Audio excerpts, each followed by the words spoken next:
Hey guys, it is Tuesday and we are getting ready to jump into chapter 12 of Messenger. Today is a much shorter chapter than Monday's. Chapter 11 was pretty long, so we will get through chapter 12 pretty quickly, and I will also go over that quiz with you after we have finished reading. And first I'm going to start out by going over the chapter 11 quiz from yesterday. So I will have it scanned, but here it is, Chapter 11 quiz. I have the pages next to it where you can find the answers, so we'll go over them quickly, read Chapter 12, and then I will read aloud the comprehension questions for you. Okay. So, question number 1. Blank always took messages anywhere a boat was needed. The answer is D, the boater. Makes sense, okay? That was on page 101. The boater took messages by boat. That would not be Maddie's responsibility. 1 is D. Question 2. Leader tells Maddie he knows of his B, special gift. We find that answer on page 102. Leader already knows this stuff. Leader has insight that other people don't have, so he tells Maddie that, yes, he knows of his special gift. The answer to number 2 is B. Question 3. Leader tells Maddie that forest is D, thickening. 3 is D. Maddie doesn't see this really, but Leader has that way of seeing into the future some, and so the answer to 3 is D. He sees the forest thickening. Question 4. Maddie is determined to go on the trip because he needs to A, get Kira. Remember, he promised Seer that he would go get Kira and bring her back to village. So that answers on page 105. 4 is A. Question 5. After Leader could not reach Kira, remember he was trying to use his powers to reach her, to kind of talk to her. He couldn't reach her though. Maddie suggested that C, they meet halfway, that Kira uses her powers and Leader uses his, and they meet in the middle so that they're able to communicate. That answers on page 107. Number 6. Leader warns Maddie not to C, spend his gift. 6 is C. He's saying that, yeah, you have it and you should use it when you need to, but don't really waste it because it does drain so much energy out of him. So number 6 is C. That answer is found on page 108. Number 7, the answer is B. Seer packed Maddie food for his trip. That's page 109. Question 8. Gene came, right before he left for his trip and told Maddie that A, Raymond was very sick. We find that answer on page 111. 8 is A. Raymond is very sick. Question number 9. Maddie was B, concerned about the changes in the tapestry. That's from page 112. Remember, Jean notices that the tapestry that Seer has on display at his house that Kira made, it shows this nice green forest, but the tapestry was changing. And it was becoming thick, as Leader had explained. So this B concerned Maddie. 9 is B. And finally, question number 10. Before he left, Jean C kissed Maddie. So that's the last page of the chapter. She's wishing him well. She's been talking about how she's going to kiss him for a while, and so she finally did. That's on page 113. Okay, so now we're at 4 minutes, and that is where the reading of chapter 12 is going to begin. I'm going to write that down so I can note it in the description below the video so that you guys can go back and pause, rewind, whatever. Okay, so all right, are we ready? Chapter 12. They've started their trip. Frolic was afraid of the dark. Maddie had never noticed it before because always they had been indoors with the oil lamp glowing at night. He laughed a little to hear the puppy whimper in fear when night fell and forest turned black. He picked him up and murmured words of reassurance, but could feel the dog's body tremble still in his arms. Well, thought Maddie, it's time to sleep anyway. He was quite near the clearing where the frog had been, and perhaps still was. Carefully he made his way across the soft moss, holding Frolic against his chest and feeling the way with his feet. Then he knelt in the gnarled root bed of a tall tree and removed his pack. He unrolled the blanket, fed Frolic a few pieces torn off of the loaf of bread, nibbled at it himself, and then curled up with his puppy and drifted off. Trump, Trump. I think it should be ribbit, ribbit, but this is how they wrote it. Frolic raised his head, his nose twitched, and he flicked his ears curiously at the sound. But then he buried his head again under the curve of Maddie's arm. Soon he went to sleep. So remember that sound that they're making right there? That was the sound that the frog was making earlier in the story. So let's see what happens. We know the frog is still there. The days of the journey passed, and after the fourth night the food was gone, but Maddie was strong and unafraid, and to his surprise, little Frolic did not need to be carried. The puppy followed him and sat watching patiently as he posted the messages along divergent paths. Doing so lengthened the journey considerably. If he had gone straight through, he would be approaching Kira's village, but his own home in the past, quite soon. But he reminded himself that being a messenger was his most important task, and so he took the side paths, walked great distances, and left messages of village's closure at each place where new ones coming could be advised to turn back. So even though he was told that he shouldn't really be making these extra trips to put these signs out, he's like, hey, I'm the messenger, this is what I do. And so he is posting posters up all over trees for anyone that comes close to village to know that they're not welcome anymore. Okay. All right. The scarred woman and her group had come from the east, he knew. There was a look that identified the Easterners. He could see, on the path to the east, remaining bits of evidence that had come through not long before. So signs that someone had been there recently. Crushed underbrush where they had huddled to sleep. Chunks of charcoal where fires had been, and pink ribbon that had fallen, Maddie thought, from a child's hair. He picked it up and put it in his backpack. He wondered if the woman had left her son behind and returned alone to her other children by now. There was no sign of her. The weather remained clear, and he was grateful for that, because although he had bragged about past journeys through snow, in truth it was very hard to fight the elements, and almost impossible to find food in bad weather. Now there were early fall berries and many nuts.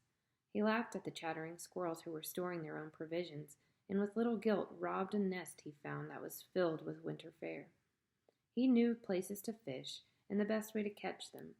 Frolic turned up his nose at fish, even after Maddie had grilled one on a small fire. Go hungry then, Maddie told him, laughing, and finished the brown, glistening fish himself. Then, as he watched, Frolic cocked his ears, listening, and dashed off. Maddie heard a squawk, then a flurry of wings and rustling leaves and growls. After a bit, Frolic returned, looking satisfied, with a bit of feather stuck to his whiskers. So, I had fish, you had bird. Sounds like they're having a pretty light, easy trip so far. It amused Maddie to talk to Frolic as if he were human. Since his other puppy had died, he had always traveled the paths alone. Now it was a treat to have company, and sometimes he felt that Frolic understood every word he said. Although it was a subtle change, he understood what Leader had meant when he said that forest was thickening. Maddie knew forest so well that he could anticipate changes that came with the seasons.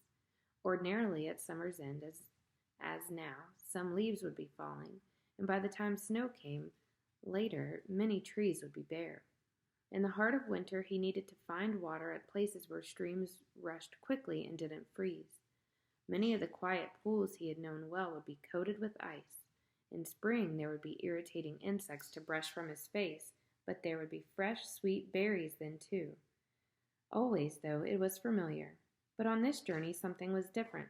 For the first time, Maddie felt hostility from forest. The fish were slow to come to his hook.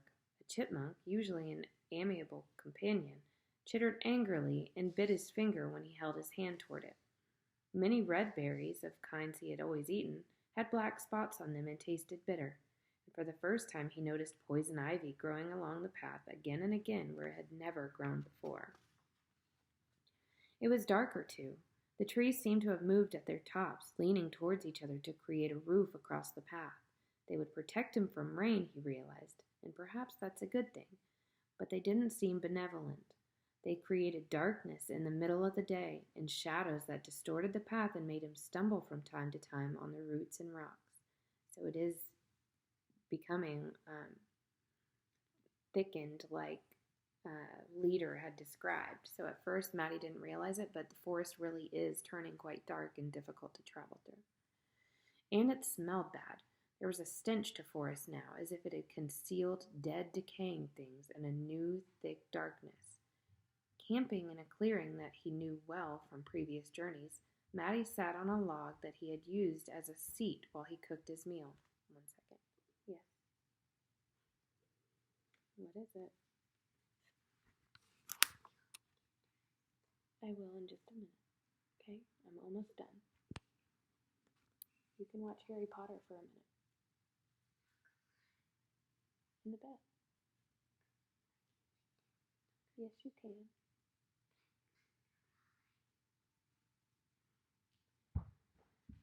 Sorry, I thought I had them occupied for a minute. Never lasts very long. Okay, so here we are. So he's talking about how bad this forest has changed and how it stinks now. So we're right in the middle of page 118 where it says camping. Camping in a clearing that he knew well from previous journeys, Matty sat on a log that he had often used as a seat while he cooked his meal. Suddenly it crumbled under him, and he had to pick himself up, brushing rotting bark and slimy, foul-smelling material from his clothing. The piece of log that had been there so long, sturdy and useful, had simply fallen into chunks of dead vegetative matter. Never again would it provide Matty a place to rest. He kicked it away and watched countless dislodged beetles scurry to the new hiding places. He began to have trouble sleeping. Nightmares tormented him. His head ached suddenly and his throat was sore. But he was not far now from his destination, so he trudged on. To divert himself from the discomfort that Forrest had become, he thought about himself as a little boy. He remembered his earliest days where he had called himself the fiercest of the fierce, in his friendship with a girl named Kira, who was the blind man's daughter. So that was a pretty short chapter. I'm sorry for that little interference. I really thought I could get through today's lesson without any interruptions. And I don't know that we will get through it without another one, but we're going to try.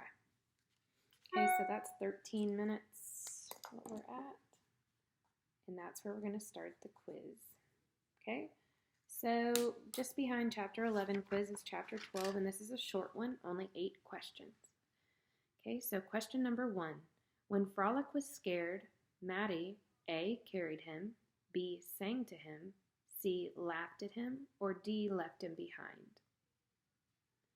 Question 2. Matty and Frolic shared blank for dinner. What did they eat for dinner that first night when they were on their journey and things were easy and fun?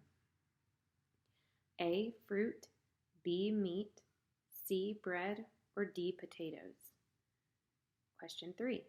Matty ran out of food on the blank day. So how deep into his journey was he? Was it the second day? A, the second day, B, the third day, C, the fourth day, or D, the fifth? So how long until he ran out of that food that Seer had packed for him? Question 4. Matty picked up a blank on the path to the east. So he saw a few things on the ground that showed that some people had been there before him. What did he pick up and put in his pocket?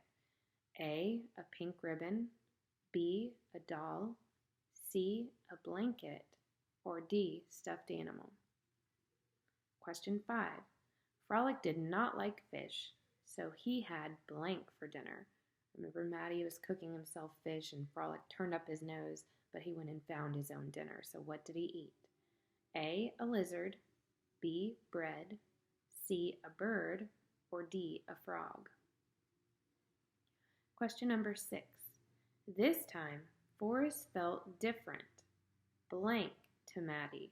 So there's a word that Matty describes as the forest this time compared to other trips? So was it A, sadder, B, more hostile? That means that he wasn't as comfortable in it as he typically would be. C, more open, or D, more playful? So how did it feel different this time? Question number 7. The trees and forest created blank and blank. So the trees, remember, they were tall and kind of starting to curve in. What did they create? A, shade and light. B, nuts and berries. C, rainbows and shade. Or D, darkness and shadows. And finally, question number 8. Forest now had the smell of A, death and decay. B, perfume. C, fruit. Or D, flowers. So one of those answers is not like the others. Maybe forest before smelled like one of these things, but what does it smell like now? It's not pleasant anymore. Okay, so that's your quick chapter 12, quick 8-question quiz, and then tomorrow get ready for chapter 13. Maybe we'll get closer to Kira. All right, I love you guys, and I will talk to you soon.